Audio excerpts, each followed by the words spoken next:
Boying, eto dito kayo mabigla. Alam niyo po masaya po kayo. Masaya po yung mga followers ni BBM kasi ganito po katwiran nila, eh. Di bali na. Pag tanungin mo, ano ba legacy ni BBM? Di bali nang walang nagawa. Basta paggising mo ba dong, presidente pa rin si BBM. Tama naman po yun. Hanggang 2028, presidente. Pero kilala niyo po ba si Napoles? O, nung araw pa po kinasuhan yun. Hindi po panahon ni BBM kinasuhan yun.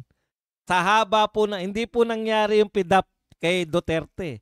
Hindi rin, alam ko, hindi rin kay Pinoy nangyari yan. Eh. Kay Gloria Macapagal pa yata nangyari ang PDAP na yan. Eh. Pero ngayon lang po nasisentensyahan. At ang sentensya po kay Napoles, marami na po na sentensya sa kanya. Puro reclusion perpetua. Habang buhay na pagkakabilanggo. Ngayon, masaya kayo lahat. Lahat ng mga supporter, nagdidiwang pa kayo. Pero hindi naman habang panahon na ngayon eh. Hindi naman habang panahon 2025 eh. Hindi naman habang panahon 2026. Hindi habang panahon nakaupo ang amo nyo. Anong mangyayari pagka hindi na kayo nakaupo? Diba? Matakot kayo. Di bali na, nariyan naman si Boying. Talaga? Ipapaalala ko lang po sa inyo, ha? Si Boying po, nung panahon ni Duterte, maka-Duterte yan. Ha? Talaga? Yan ang aasahan nyo, nasasalo, ha? Kay BBM at sa mga alipores. Tandaan po ninyo, maka-Duterte yan si Boying nung araw. Nung panahon po ni Duterte, maka-Duterte po yan. Oh, di ba? Ulit-ulitin ko lang po. Nung panahon ni Marcos, yan, maka-Marcos na siya. Sa tingin nyo, yan, paano kaya pag panahon na ni BP Sara Inday? Pag panahon na ng presidente na si Inday Sara Duterte, maasahan nyo pa ba si na ililigtas kayo? Pakinggan nyo po. Ito po ay, anong tawag dito? Quote mula po sa Balita Ngayon. Sabi po ni Boying, oo, Pangulo ang nag-appoint sa akin, pero hindi ibig sabihin noon na hawak niya ako. Wala siyang kontrol sa ombudsman at ang bawat desisyon ko ay nakabatay lamang sa ebidensya at sa batas, hindi sa politika. Grabe po yan. Ngayon niya po sinabi yan. Ha? Ngayon po sinabi yan ni Boying. Ngayong panahon pa ni BBM. Oo, siya po ang nag-appoint sa akin. Pero, hindi niya ako hawak. O, ngayon kayo magdiwa. Para ko na nakinikinita.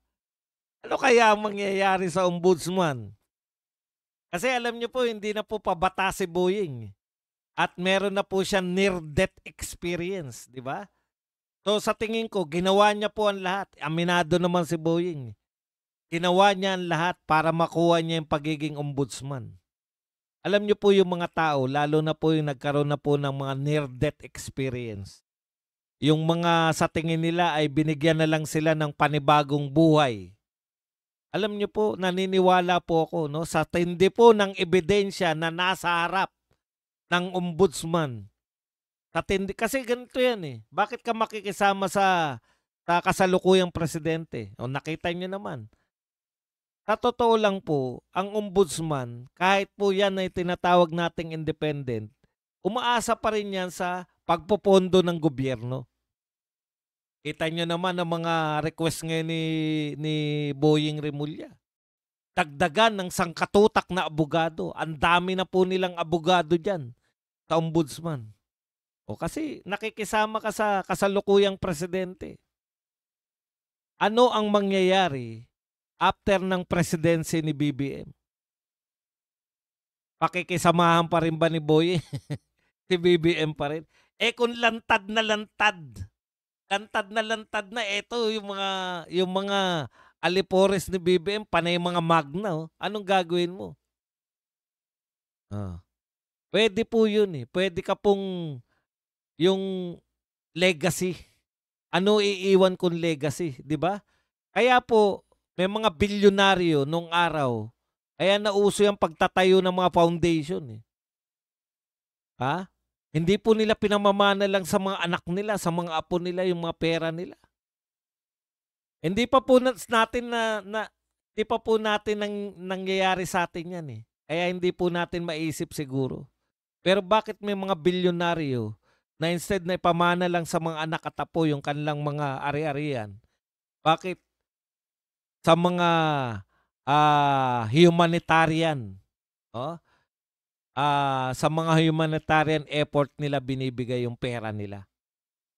Mahirap pong intindihin yun. Kaya po pwede po yun na si si Boying Remulla, alagaan niya yung legacy ng pangalan niya. Dito na lang ako matatandaan eh. Ako magpapakulong dito sa mga to. Huwag kayong papakasiguro kay Boying. Pag yan po ay tinutuon niya yung sinabi niya na let the evidence lead us. Ha? Yun yung maglilid sa kanila, evidence. Yari kayo dyan. Okay.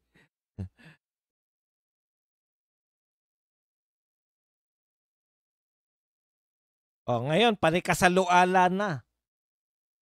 Ano yung sinabi po ng isang ano? May sinabi po eh, yung isang taga Viva Max ba yun? Ano ba yung Viva Max na yun? Viva Max Hot Babes ba yan? Mga ganon, Hot Babes? Bakit may bayad? Bakit binigyan daw ng tip ng isang senador? Ha? Yung Viva Max. Galante pala tong senador. Nasa pangalan ay mayroong RF. Maraming salamat. Ito talaga, walang sinabi po si Rowena Guanzon. Pero may pinahihiwating. Sabi po ni Rowena Guanzon, di ba? Yung post niya, yung ika-6 na utos, huwag kang makikiapid. Huwag mong pagnasaan ang hindi mo asawa. Ang linaw niyan, sabi ni Rowena Guanzon, hindi na kailangang explanation sa index card para maintindihan. Index card? Parang kilala ko yung mahilig gumamit ng index card. Sino ba yan? Mahirap tong wala akong kamalay-malay. Huwag kang makikiapid. Huwag mong patulan ng hindi mo asawa. Index card? Grabe maman. Ang alam ko lang po na mahilig gumamit ng index card, kahit hindi po natin pangalanan, ay si Risa Ontiveros.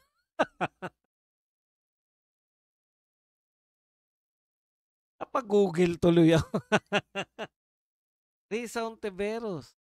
Sino ba nachichismis lagi kay Risa Ontiveros? Ano ko na nga, tinanong ko, sino ba yung nachichismis kay Risa Ontiveros? Sinagot naman ako ni Google. Si Ronald Llamas daw. Kanya po ang Google, ganun kakapangyarihan.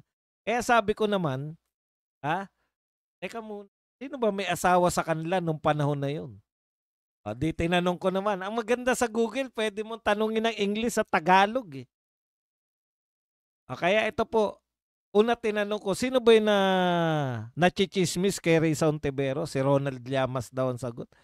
Sino naman? Ito naman ang sunod kong tanong. Does Ronald Llamas had a wife when he was with Risa?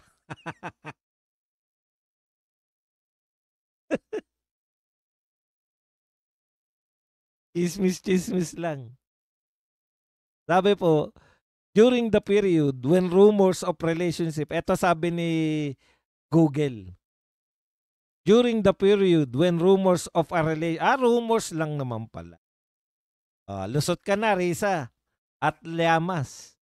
During the period when rumors of relationship or open secret between Ronald Llamas and Risa Ontiveros were circulating in media around 2013 to 2016, it was stated that Ronald Llamas was separated from his wife.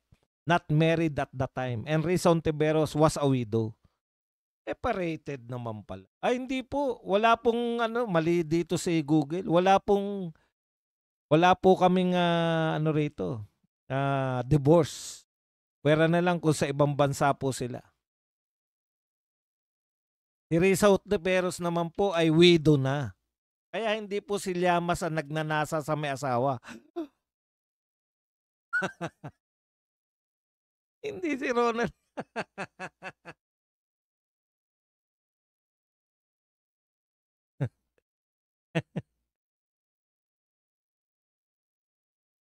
Yari kayo ngayon. Akala nyo tatantanan kayo ni Antuwing, ha?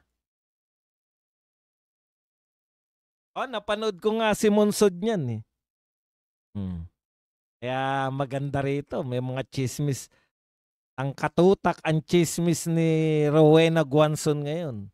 Inuudyokan kayo. Si Ronald Llamas at saka si Riza Ontiveros ay inuudyokan ni Jesus Palsis na idemanda raw si Rowena Guanzon. Maganda to. Ay, pwede. Sinubukan ko lang naman, Amik. Akala ko serious topic lang yung mga Google eh. Pwede palang magtanong ng chismis at sasagutin ka. Yan lang sasabihin niya, rumors. Wala po tayong Ang binasa natin kay Google ay rumors lang daw. Hindi po kinumpirma ni Google na sila ay naging magkarelasyon.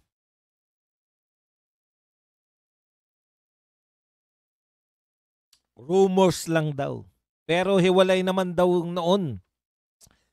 Nung sila po ay napabalita, may petsa pa sa Google.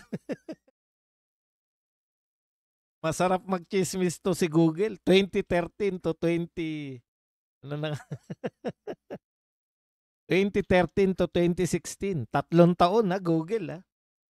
Ang galing talaga nito ni Google, eh. Ayan. She was a widow. Ronald Llamas was separated.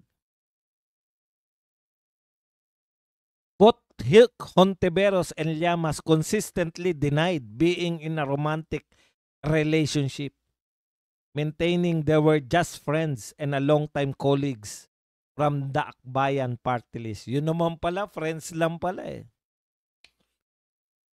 So talaga Rowena Guanzon, no? Friends lang pala sila eh. Pero wag mong tigilan. Hindi kayo tatantanan ni Rowena Guanzon.